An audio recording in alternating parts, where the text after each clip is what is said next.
Hi hello నమస్తే welcome to auto wala updates. ఇప్పుడే blackout movie చూడడం జరిగింది. ఈ మూవీ 1 hour 50 minutes రన్ టైమ్తో జియో సినిమాలో తెలుగులో కూడా స్ట్రీమ్ అవుతుంది. ఈ మూవీ చూసాక నా ఎక్స్పీరియన్స్ చెప్పాలంటే నాకైతే అస్సలు నచ్చలేదండి. ఒకనొక పాయింట్లో అయితే అసలు ఈ మూవీ ఎందుకు స్టార్ట్ చేశానరా అనిపించింది. స్టార్టింగ్ టేక్ ఆఫ్ మాత్రం చాలా బాగుందండి. ఎండింగ్ కూడా చాలా బాగుంది. మధ్యలో అయితే గందరగోళంగా ఏది పడితే అది తీసేశారు. ఇంకా తెలుగు డబ్బింగ్ అయితే దానికి ఒక దండం చెప్పాలండి. జియో సినిమా వాళ్ళు ఎప్పుడు మంచి డబ్బింగ్ ఆర్టిస్టులు పట్టుకుంటారు నాకు అర్థం కావట్లేదు. జియో సినిమాలో వచ్చి తెలుగు డబ్బింగ్ సినిమాలన్నీ కూడా ఇలానే ఉంటాయి, చండాలంగా డబ్బింగ్. ఇంకా ఈ మూవీకి కూడా పార్ట్ 2 ఉన్నట్టు చూపించారు లాస్ట్లో. ఈ మూవీ నేను చూడడానికి మెయిన్ రీజన్ ఏంటంటే 12th ఫెయిల్ హీరో ఉన్నారు కదా విక్రాంత్ గారు, అండ్ అలానే హీరోయిన్ కూడా రోహాని శర్మ గారు. సో మన విక్రాంత్ గారు ఉన్నారంటే కంటెంట్ మంచిగా ఉంటుందని స్టార్ట్ చేశారండి మూవీ అయితే. బట్ ఓవర్ నైట్లో అయిపోయేటట్టు మూవీని స్క్రిప్ట్ బాగానే రాసుకున్నారు, కానీ మధ్యలో ఏది పడితే అది రాసేసి మొత్తం ఫోర్స్ఫుల్గా అనిపించింది. ఇంక ఈ మూవీ ఫ్యామిలీతో చూడొచ్చా అంటే ఒక చోట అయితే రోహాని శర్మ గారు ఎక్స్పోజింగ్ ఉంటుందండి, కొన్ని చోట డబుల్ మీనింగ్ డైలాగ్స్ కూడా ఉన్నాయి. సో అవి తప్పితే మిగతా అంతా చూడొచ్చు. ఈ మూవీ బేసిక్ స్టోరీ ఏంటంటే అప్పుడే హీరో ఆఫీస్ నుండి ఇంటికి వస్తాడు, ఇంటికి వచ్చి మళ్ళీ బయటికి వెళ్తాడు.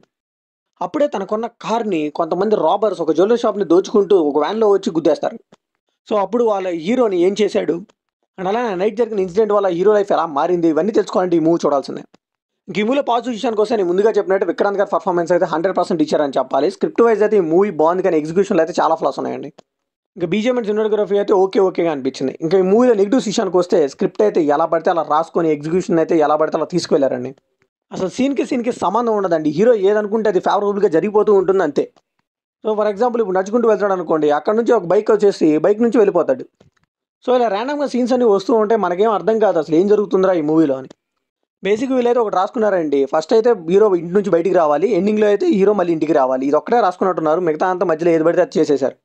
మధ్యలో అంతా ఇల్లాజికల్ సీన్స్తో నింపేశారని చెప్పాలి.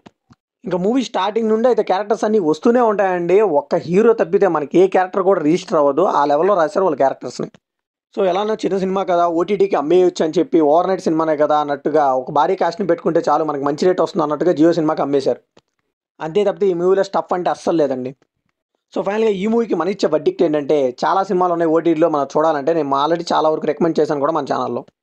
మీరు బాగా ఖాళీగా ఉన్నా కానీ ఈ మూవీ మాత్రం అస్సలు ట్రై చేయకండి. సో ఇది కంప్లీట్ నా ఒపీనియన్ మాత్రం. మరి ఈ మూవీ మీకు అనిపిస్తుంది కాబట్టి షేర్ చేసుకోండి, లైక్ చేయండి, షేర్ చేయండి, వెళ్ళే ముందు సబ్స్క్రైబ్ చేసుకోండి.